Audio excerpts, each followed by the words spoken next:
please welcome to the stage Josh Sullivan, Senior Vice President with Booz Allen Hamilton and author of the best-selling book on AI and Mathematical Corporation. All right, thanks. Good morning. Thanks for joining us bright and early to start our day on a conversation around AI and national security. You come on, and there's plenty of seats up front. For those of you standing in the back, come on down. You know, I think many of you probably read an article recently that was in The Atlantic. It was in June from Henry Kissinger on AI. Anybody read that article? You know, there was a passage in there that has stuck with me since I read that, and I think it's very relevant today. He said, quote, "Truth becomes relative. Information threatens to overwhelm wisdom." You know, with all the exciting potential of AI and a healthy dose of hype and hyperbole that's out there, I can't think of any other conversation that we really should be having except how do we actually apply this technology? How do we apply AI in national security in the age of ever more intelligent machines and the ingenious humans that drive our national security apparatus every day? And I'm joined today by two experts who are going to help us think through a lot of those topics. So first, let me introduce Sue Calwait. I've had the pleasure of knowing Sue for many years. Sue is the Director of Analysis at NGA. Welcome, Sue. Good morning. Thanks, Josh. And then we have Derek Strasberg, who's the Chief Digital Officer of Defense for Microsoft Corporation. So welcome, Derek. Thanks, Josh, for having me. Thanks for joining us. All right, so let's just get right into it. Here's my first question. Sue, let me start with you. What is happening in AI today in national security? Can you just kind of give us the state of the art of what you're seeing and what some of the implications are? Yeah, so that's a great question, and thanks for asking it. And I'm going to start off first by just explaining NGA stands for the National Geospatial Intelligence Agency, because there's many other acronyms like the National Governors Association, which we're not. As part of the intelligence community, one of our guiding pieces right now in moving forward with artificial intelligence is the Office of Director of National Intelligence Strategy for Augmenting Intelligence Using Machines, the AIM strategy. And I just wanted to share sort of the main points of that strategy, or main point of that strategy, and draw it down for then what that means to NGA, and then what we're focusing on doing. All right. So really the whole purpose behind the AIM strategy for the intelligence community is to secure and maintain our competitive information advantage. To do this for the U.S. through focused development and implementation of artificial intelligence, augmented in machines, and automation. So what does that mean then for NGA as the responsible partner, if you will, in the intelligence and defense community for providing an information advantage through geospatial and temporal understanding? Well, for NGA, it's really around discovering the most valuable information that's hidden in volumes and volumes of data that we have accessible to us, and data that is spatially and temporally referenced. And in today's day and age, as you know, there is every single day increasing amounts of that spatially temporally referenced data. Yep. That hidden inside has indicators of activity that's going on that our customers in the national security community need to know about. So our challenge is to find the hidden meanings and create new insights that advance our understanding of the world, of activity, of relevance going on in the world, and to provide that information in an actionable way to our customers. So for us, there's an aspect of time. How do we give our analysts more time to derive the insights? As well as there's the need for connecting the dots in all of that information. So two main components of AI for us. One is around efficiencies. And efficiencies has to do with creating more time, mundane tasks that can be automated. And for my team of almost 4,000 folks around the world, some of the most mundane tasks are just collecting the information, right? Cleansing the information, preparing the information before we can even begin our analysis. So using automation to help discover, find, pull together, cleanse, queue what's important, and drive us more quickly to looking at the data, looking at the information to derive the insights is critically, critically important, particularly in the smaller timelines that we have in order to provide the actionable insights. The second is around effectiveness, and effectiveness really goes to the heart of those insights. What are the dots that need to be connected? How do we create sort of persistent understanding of behaviors and activity that our adversaries are doing right now? And that is by taking advantage of all the information, whether it is open source social media information or media information, whether it's commercial remote sensing assets or it's national technical assets, and pulling together all that information to really understand the wealth of what's going on, but drawing out the specific insights, connecting all the right dots to provide anticipatory intelligence, situational awareness, and strategic learning. Great, thank you. Derek, maybe pass it to you. Same question. You have a broad role at Microsoft. You see national security in a very broad way. How are we actually using this technology in national security today? No, great question. And yeah, in my role, I'm kind of dual-hatted, if you will. One is to drive strategic programs that support the national security apparatus, specifically DoD and the DoD-affiliated intelligence agencies. Activities to support those organizations inside Microsoft, and then to work with customers on strategic initiatives, similar to some of the things that Sue described. And I'd say, the challenges and the areas of focus that Sue describes are very typical of what we're seeing, frankly, everywhere, which is how do I drive mission effectiveness? And honestly, how do I just make my way through a ridiculous amount of data that is often very siloed, often, even if well understood, not necessarily well architected to make, near real time or even in some cases very close to real time decisions. So we're seeing a lot of initiatives around just culling through data, making automated tasks that are already being done by machines, frankly, more effective. I'll give you a silly example from your house. If your refrigerator is going to tell you that the water filter needs changed every 90 days, let's make sure that it really is 90 days, right? So let's make the machines that are already doing things more effective at the things they are doing. And then ultimately, let's help the human beings who in some cases are being given overwhelming tasks like, hey, sit here and stare at this terminal for hours on end. The ability to actually stare at the computer or at the terminal for hours on end and look at the things that actually matter rather than waiting for a nanosecond for something interesting to happen, right? Okay. So in the last 12 months or in the next 12 months, what do you think the biggest game changer is in national security for this kind of technology? What have you seen kind of in practice that is really changing how work is done in national security?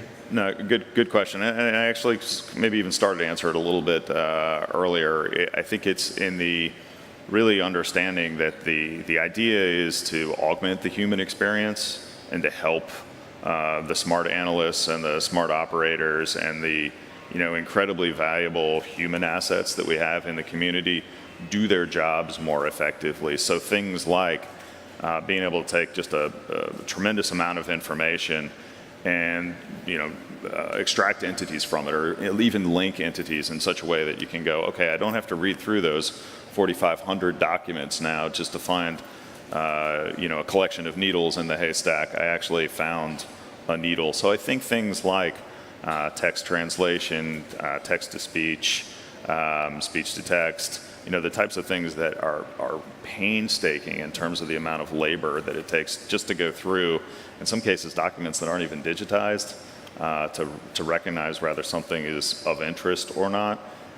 Those are some pretty powerful technologies that I think folks are really starting to kind of embrace. I mean, we've sort of seen kind of that first wave of things around computer vision and some of the more I guess, sort of table stakes elements of AI. And I think we're starting to look at some of the other things now where we're starting to look at, again, sort of narrowing the aperture for the analyst, the operator, in some cases, just even the business decision maker, the IT decision maker, so that they have in front of them what they actually care about. So if I could build on that with some specifics of what we're doing at NGA. In the next 12 months, we're really in the nascent stages. So the key in the next 12 months is going to be around scaling. And let me talk a little bit about where we actually are. So over the last couple of years, we've done a number of prototypes and pilots, and especially working with computer vision technologies. And one of the things that we've realized is the ability of the maturity of the technology to do change detection is a really powerful tool for us. In a strategic warning sense, we have a responsibility for many, many targets that every time a picture is taken of it, we've got to look at it. And that is hundreds of images sometimes.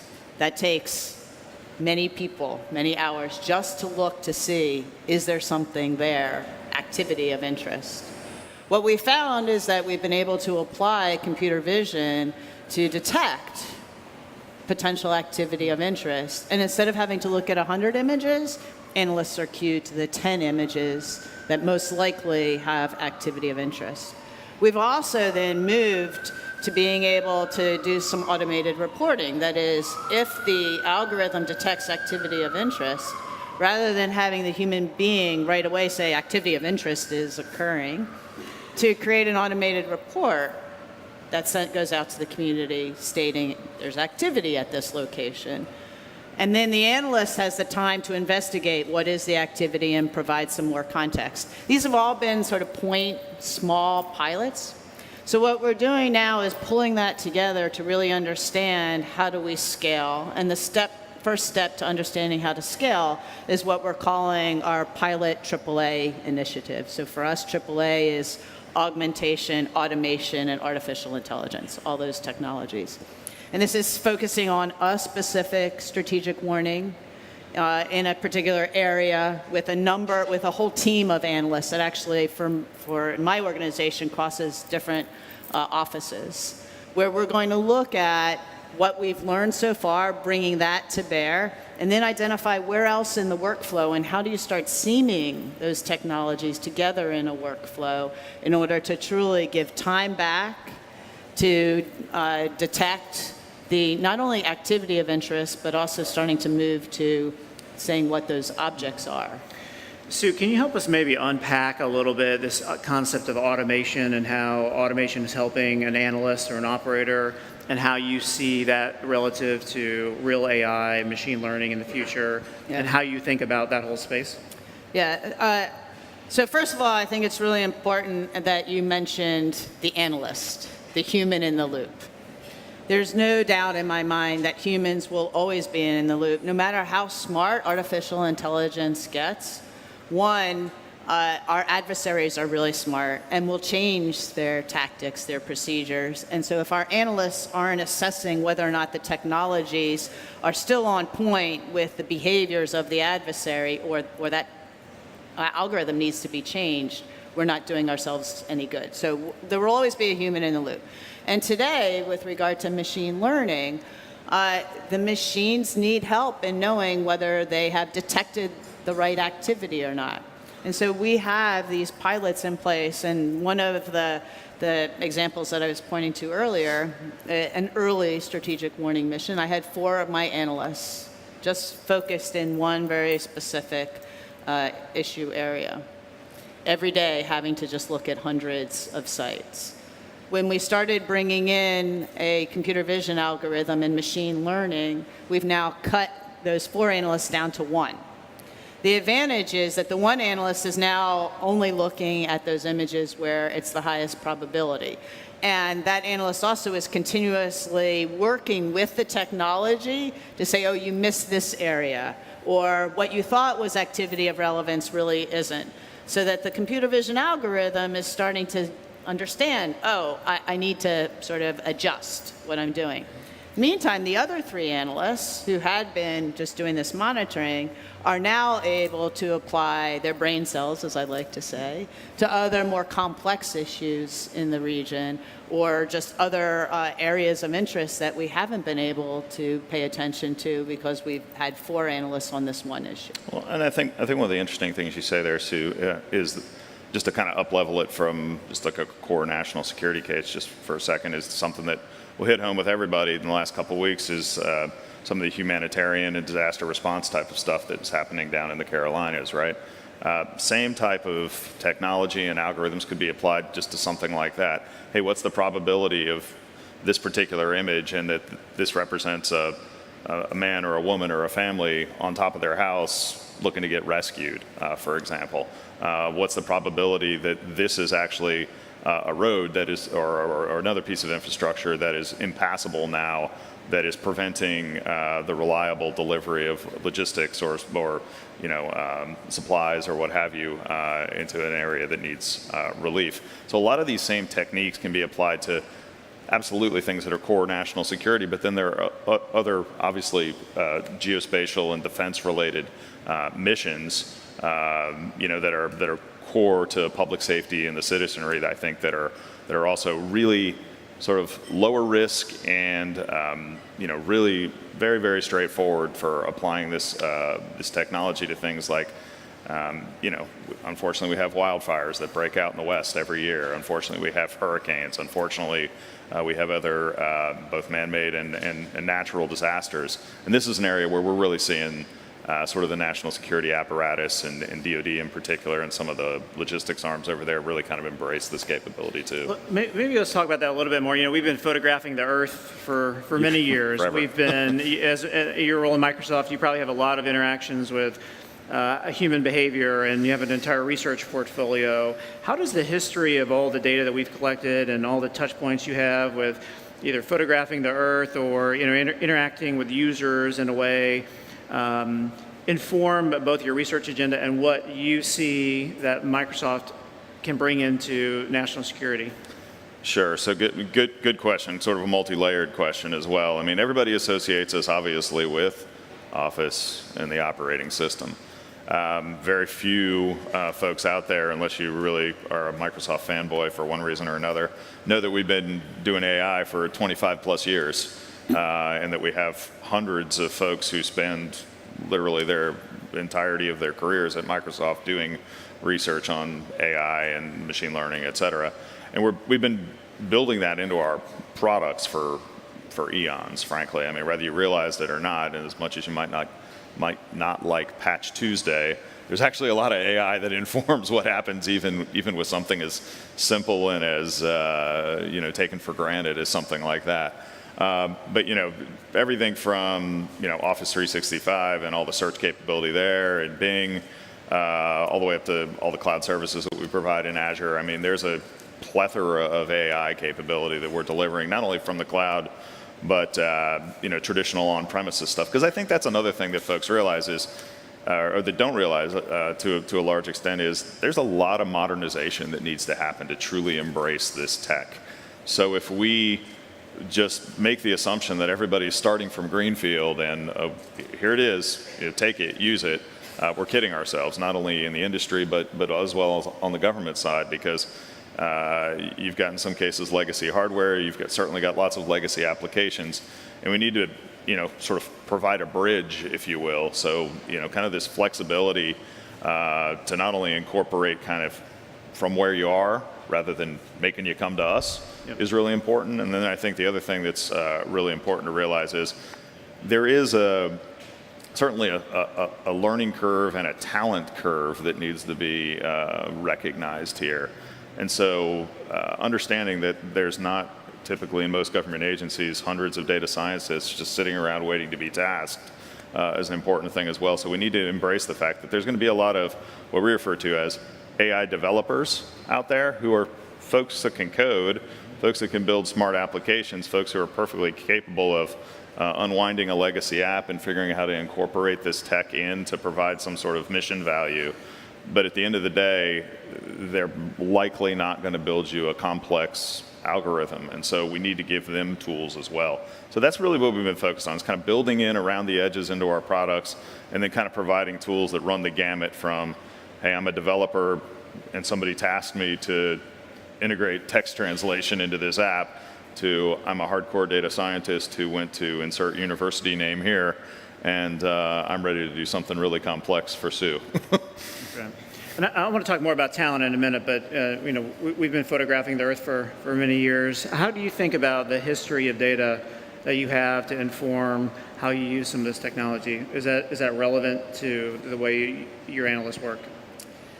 It's both relevant and challenging. It's relevant in the sense that we're so used to collecting observations from all the imaging that's been done. And that really is our business. It's observing the world and then conveying to our customers what's important from our observations.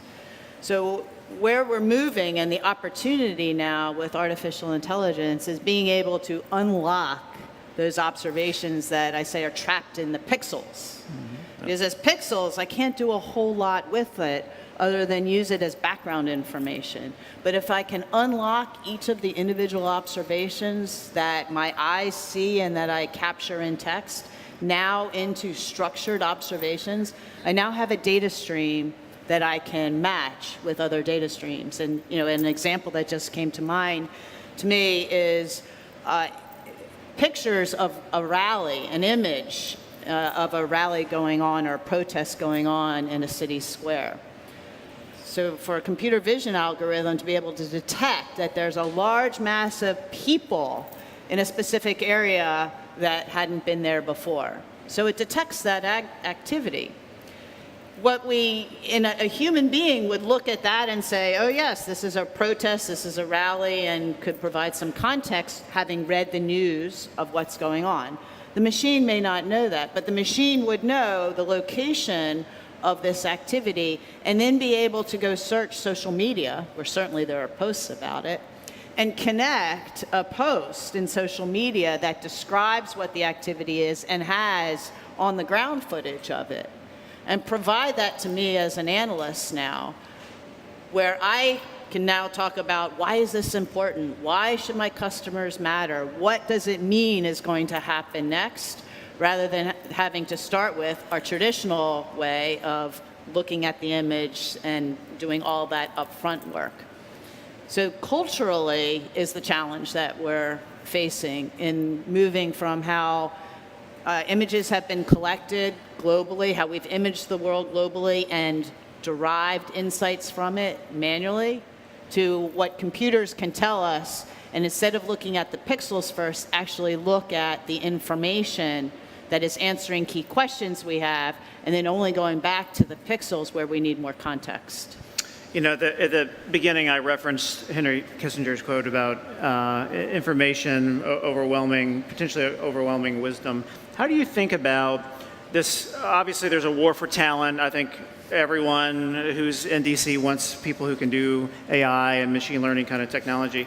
Just doing that for technology's sake, is one approach. But there is this innate, especially in national security, this innate wisdom and understanding of intuition and something that's uniquely human about an operator or an analyst and a context that they have. That's not a mathematical context, but that is an understanding of the real world.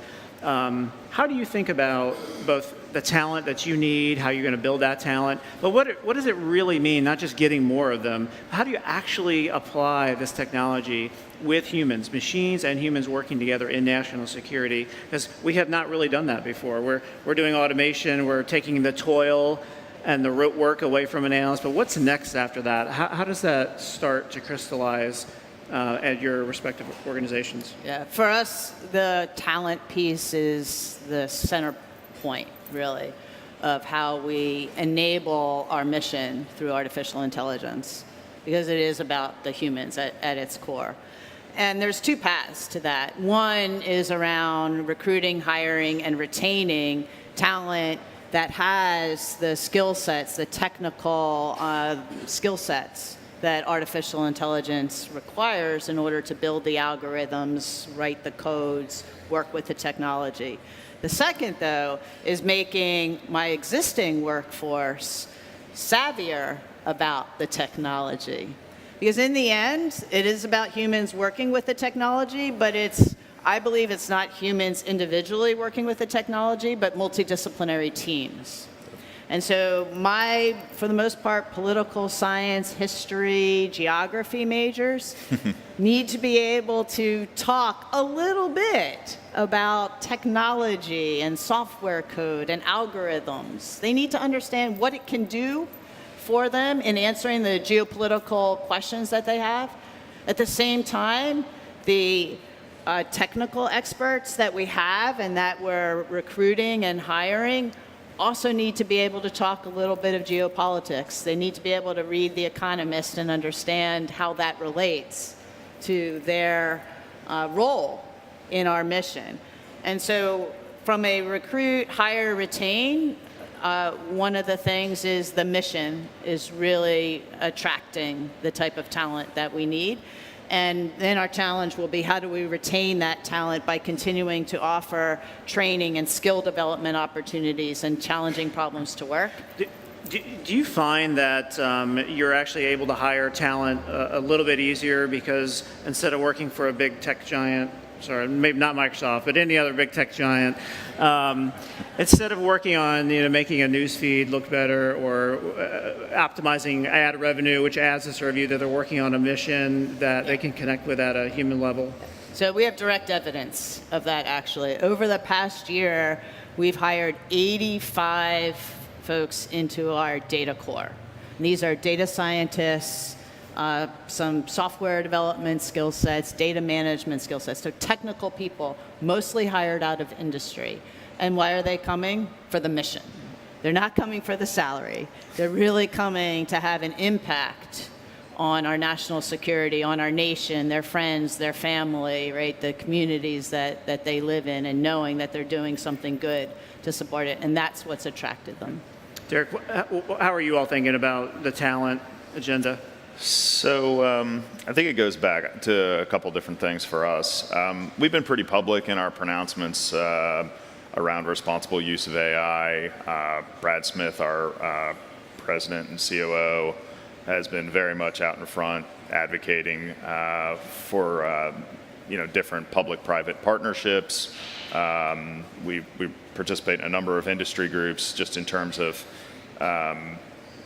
figuring out where AI fits in society. And again, very much of the mind that AI and human beings should be complementary, and AI should complement the human experience, not replace human beings. And I think that's where it gets to the talent thing, is that we have to do a few things, right? So it kind of starts, you can start with the students or you can work in reverse. It doesn't really matter. But I've got to personally have a daughter who's getting close to high school age. I'm sure there are many folks in the room who have kids that are high school, college age, or what have you. And we need to create responsible computer science programs, frankly, that aren't just teaching bits and bytes, but are also teaching the human factor of AI along with that. And these people need to be able to learn in these computer science programs about AI and the responsible use of AI, and like I said, kind of the human aspects of that as well. We're not all going to be walking around with chips in our head anytime in the near future, and I don't think that's anybody's desire. And then the other thing is and Sue mentioned it, and she made some great points on this, is sort of the current workforce, right? This is Brave New World stuff. I'm used to doing things a certain way, sitting at my terminal, following a very repeatable process. I'm a valued asset from an operator perspective or an analyst perspective. How do I get myself smart on this tech, so to speak? And so we're doing a lot of investing, not only in our customers but our partners as well as the academic community, in kind of sort of trying to shape a community, if you will, around AI, so that we are hitting not only kids that are starting to take an interest or moving towards a career in that area, but also retraining programs, I think the Air Force has a recent initiative that they've launched. In fact, just to bring it back to national security for a second, recognizing that there is certainly a dearth of AI scientists or data scientists, if you will, in the defense community. How do we cultivate those people? Whether it's bringing people in or bringing people up, to be able to perform jobs in kind of this new economy, if you will, where AI is really, kind of become embedded. And I think, just kind of one more point on the talent pool. Then, I think the other important thing is, really to kind of embrace this openness of community. Because if we're all sort of fighting for elbow room from the industry, big company perspective, to sort of turn your words back on you, then we're doing ourselves a disservice, and frankly, we're doing our public sector customers as well as our commercial customers a disservice as well. I agree. So we really do need to kind of cultivate just sort of a mind share for responsibility, and that starts with the people. Sue, I want to turn to something that NGA Director Cardillo said last year, that he hoped to turn over 75% of image analysis to the AAA that you mentioned, the AI, Augmentation Automation. How do you think that's going, and are there challenges that maybe you didn't anticipate last year that you've seen as you try to roll this out in a really big way?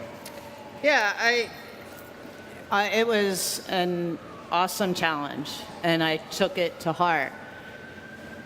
And when we talk about turning over 75% of our imagery analysis to artificial intelligence or to AAA, I want to emphasize that we were, first of all, starting with change detection.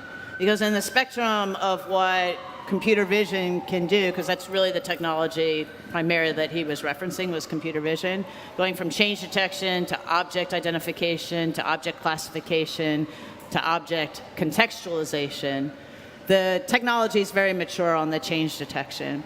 And we've had some very successful pilots in the change detection area that are actively and operationally right now supporting specific intelligence issues. And we are now moving those into enterprise scale. So for us, one of the challenges is taking a successful pilot and moving it into the architecture at scale. And this goes, Derek, to your point around having to modernize our architecture and modernize our technology. So one of the challenges is just that, is modernizing the technology.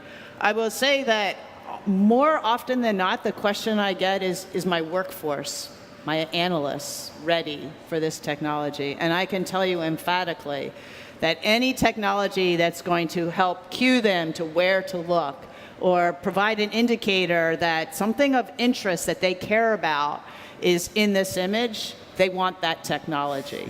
And they're willing to accept false positives if in some way, shape, or form it starts to get time back to them to do the more interesting and more important work of the cognitive analytics.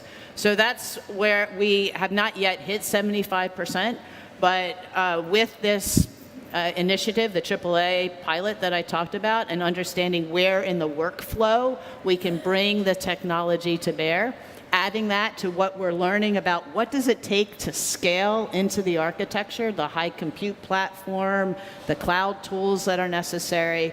By the end of this year, we'll put all that together, and I think we'll have really made some significant progress towards that 75%.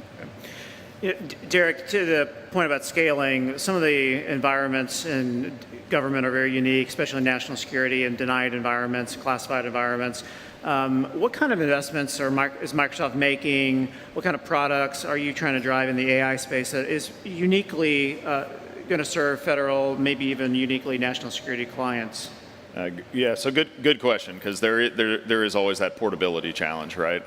Not only from the perspective of most of these customers are global in nature, so you got to be able to, have that kind of global scale and reach, but often not operating with the best of communications, and let's just leave it at that.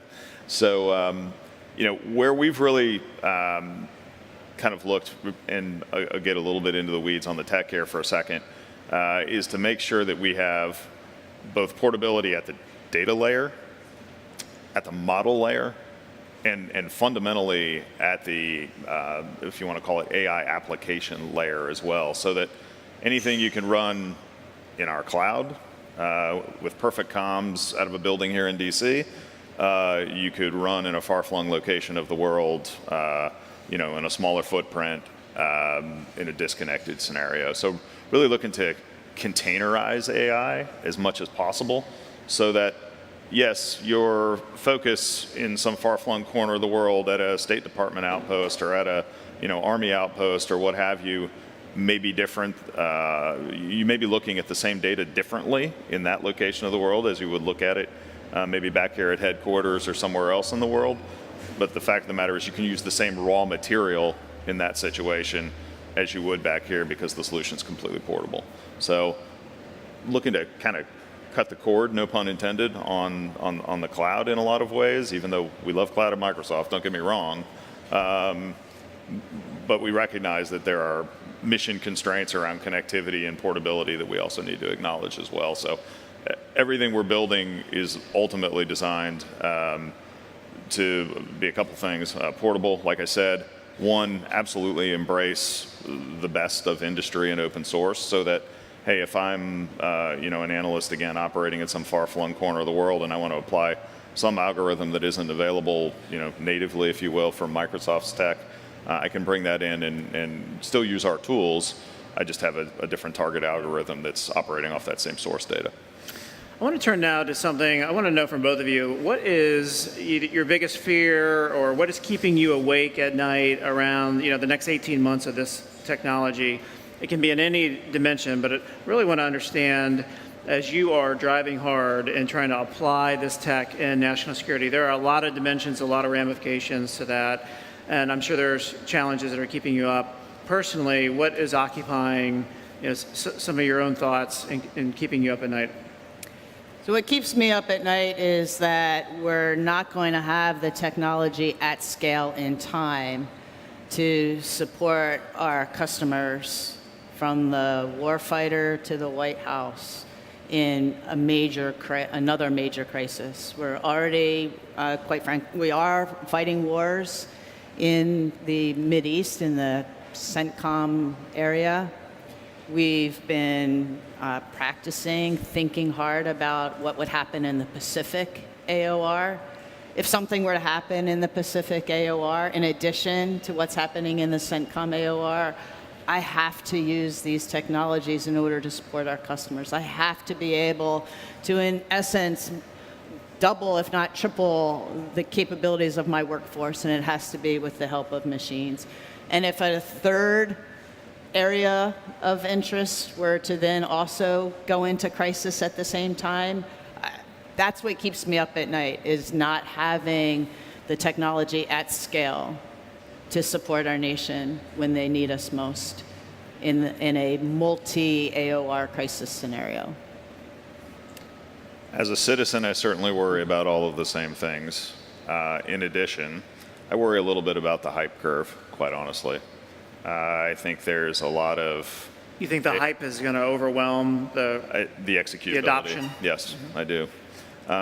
In some ways, because of some of the things that we mentioned, the relatively shallow talent pool, some of the acquisition challenges that certainly are out there, some of the legacy system modernization that, frankly, regardless of how good the tools are, just can't happen fast enough. I mean, those are the things that will slow things down. There's no extraordinary breakouts of conflict around the world, and we take a more natural path towards adoption, obviously. I think those are probably the two or three things that really, I guess, I wouldn't say they keep me awake at night. I'm a pretty good sleeper, but at the end of the day, I think it's just the natural challenges of adopting technology that has a lot of hype on it right now is just that some of the cultural and procedural things that we already have in place need to get reformed in order to allow the tech to rise. Let's talk about the hype a little bit. I mean, I think a lot of us talk with a lot of senior people and a lot of citizens all the time and give presentations, and the hype and hyperbole is just through the roof. And that's why I said that in the very beginning. I often say that. How are you combating some of the hype, and And misinformation is everyone just rushes to put the words AI in front of whatever they're already selling so they can sell more of it. But we might actually miss the inflection point and the change in the very nature of how work is done if we're too quick to rush and put AI in front of whatever we're doing, or we're too quick to say this is hype and hyperbole and it's the next big data or it's the next whatever buzzword and I'll ignore it. There's a risk on either side of that. How do you think about the adoption curve and combating some of the hype that is just, as part of any new technology?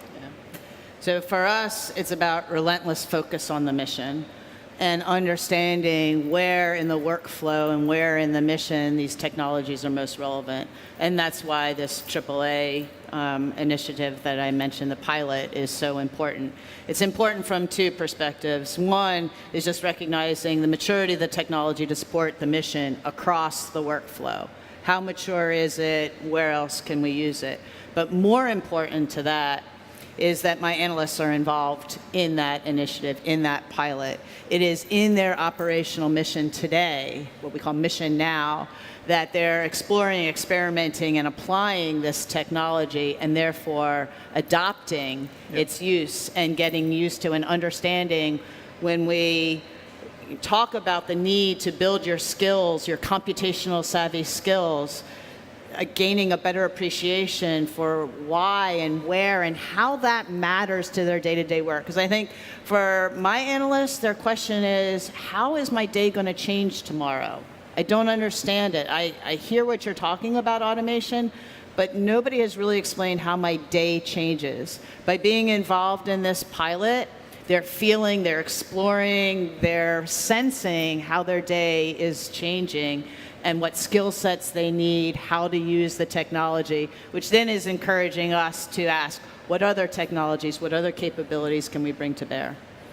I think for us, it's sort of this relentless sort of realization, if you will, that we're still learning and that AI is not a silver bullet for everything. We've had to actually tamp down expectations with really large customers, to be completely candid, that this might not be the right use case for this.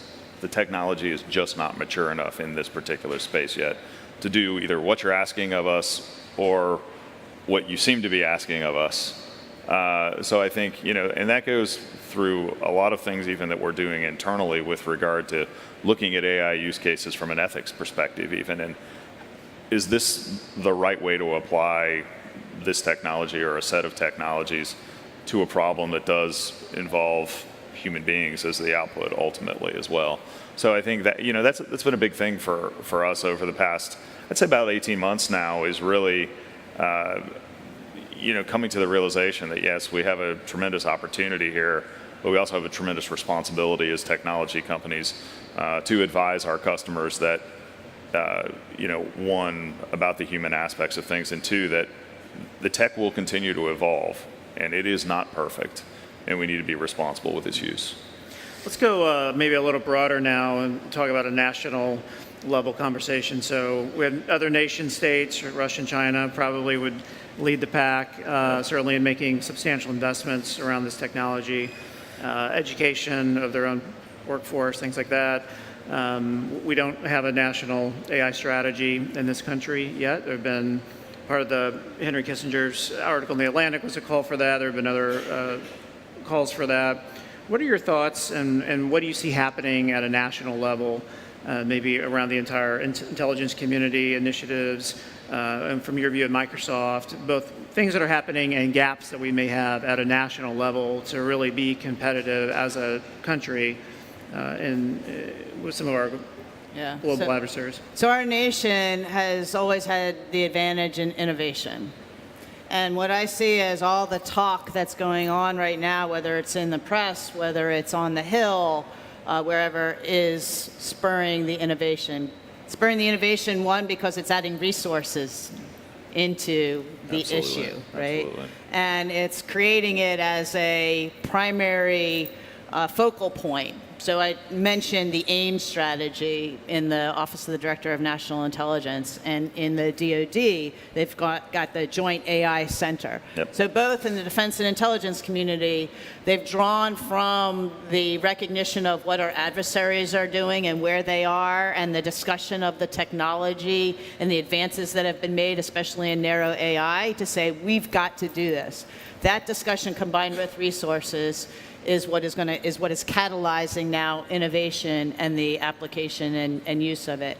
I will draw that down even further, that within the Office of the Director of National Intelligence, there is a board that's focused on analysis, the National Intelligence Analysis Board, the NIAB. And in their FY19 to 21 strategy now, there are 3 focus areas, one of which is AIM.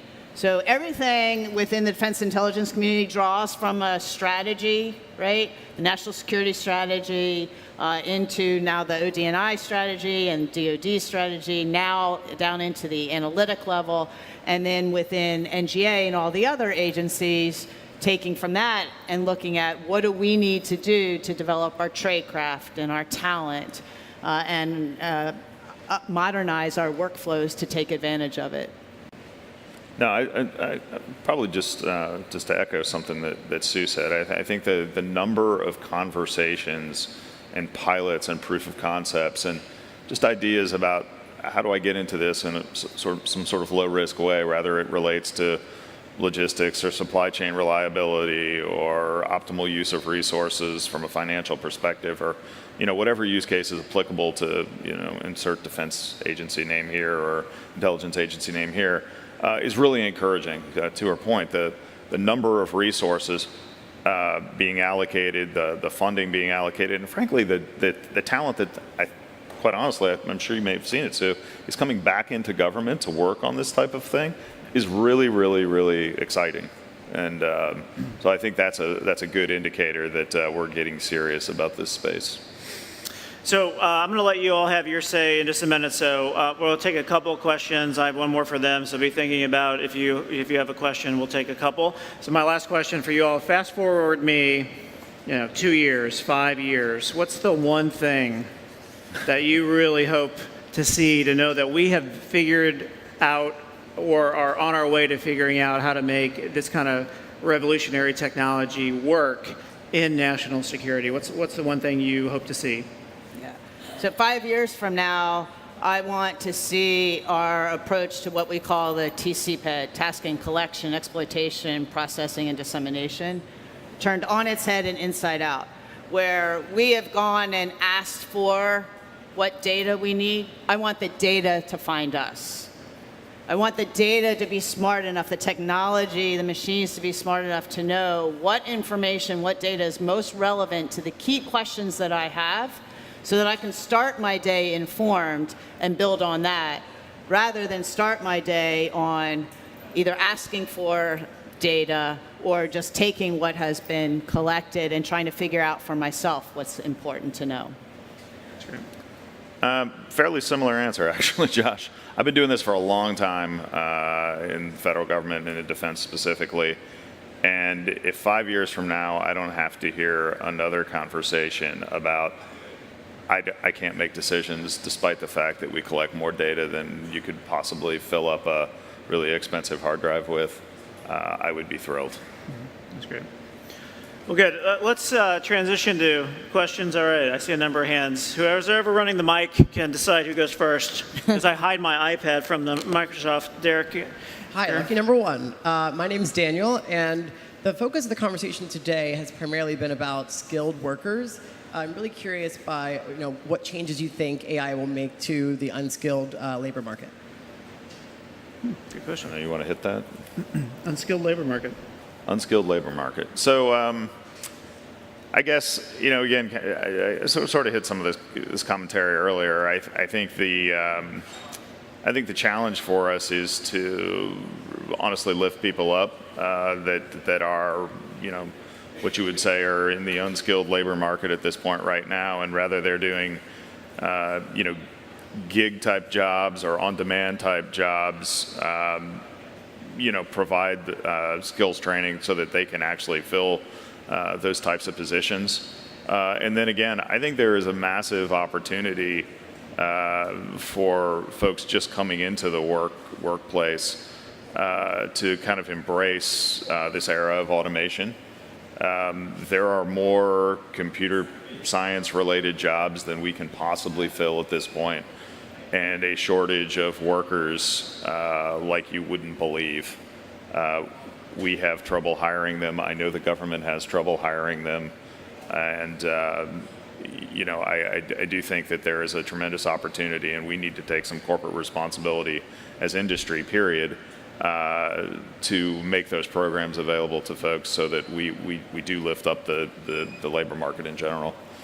Yeah, I can only echo that. So for the purpose of national security, and in particular for our agency, NGA, what we are looking for is unskilled workers to retool themselves, to add the skills that we're looking for, taking advantage of online courses, whether it's a MOOC, right? So Yep. it's There's a tremendous amount of free material out there. Absolutely.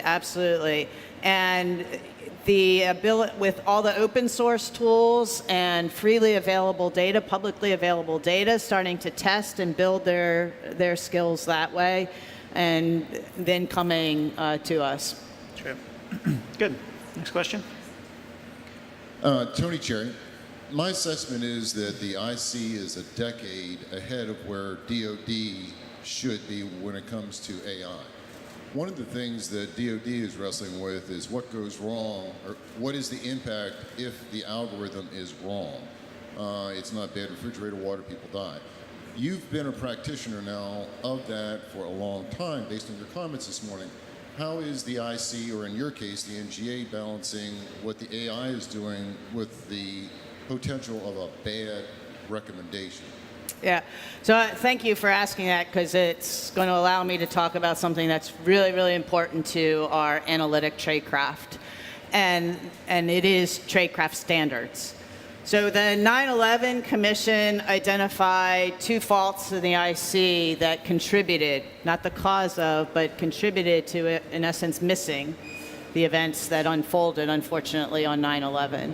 And one of those missing elements was standards, the existence of standards and the application of standards. The second was the lack of imagination, that we could imagine using airplanes as guided missiles. In response to the lack of standards, the intelligence community went forward, and in the analysis community specifically, identified and created Tradecraft Standards. There's 9 Tradecraft Standards. And every year, every analytic member of the IC is assessed by the Office of the Director of National Intelligence against those Tradecraft Standards, and a report card, in essence, is created. And so within NGA, we've created a very specific program on ensuring things like quality and understanding the source of the material that we're using and citing that source and writing in clear language and providing relevancy and many other kinds of things. So, and one of the most difficult standards is the analysis of alternatives, which really gets to the imagination. The advantage that we have with machines is that machines can be very imaginative. And that can help create those alternatives that our humans need. So there will always be humans in the loop looking at the alternatives. The challenge for the humans is knowing whether or not those alternatives is truly viable. And in part, that gets to your question about, is the algorithm wrong? So we're looking back at the standards and saying, a need to have a governance process and a validation process to ensure that the Tradecraft Standards that our analytic rigor is based upon is built into the development of the algorithms. It is built into the methodology that the algorithms are following, the analytic methodology. It is built into what sources of data are you using and what is the intended use. And I can't emphasize enough the importance of understanding the intended use of those algorithms. Because an algorithm that is intended to determine change should not be used to warn of specific activity occurring. if it wasn't intended to identify that specific activity. So that gets to the heart of embedding tradecraft. Yeah, I mean, that's a huge point, is intended use and how these algorithms evolve over time once they're fielded. Because I think that's a point folks frequently miss as well, is this does this well, so let's apply it to that as well. And that is more often than not where things start to go awry. Well, that was a great question to end on. Derek and Sue, thank you so much. They'll have time here in the Booz Allen Innovation Tent for a little while after for more conversation. So thank you for your time this morning. Thank you. Thank you.